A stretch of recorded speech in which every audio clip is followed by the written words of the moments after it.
আপনি শুয়ে পড়ুন। না, না কেন?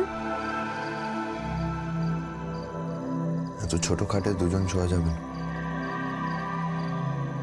আমি শোবো আপনাকে কে বলল? আমি তো এই চেয়ারটায় বসে থাকবো। কেন?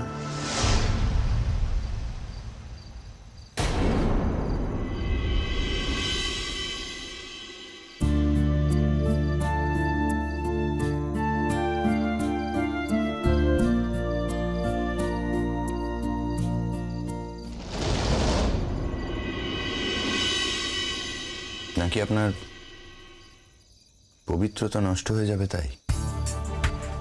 দেখুন, আমার ঘুম পাইনি, আমি তাই ঘুমোবো না। এরপরে আর কিছু বলার আছে আপনার? মিথ্যে কথা কেন বলেন আপনি? ঘুম পাচ্ছে না তাই ঘুমাবেন না, নাকি স্পর্শ দোষ ঘটে যাবে সেই ভয়ে ঘুমোতে চাইছেন না?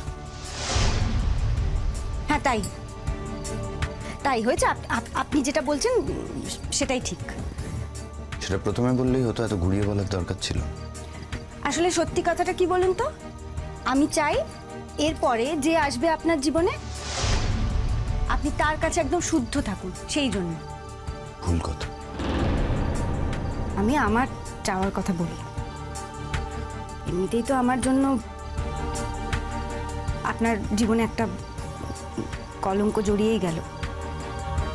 আপনার কি ধারণা সেই কথাটা কেউ বিশ্বাস করবে? কোন কথাটা? এই যে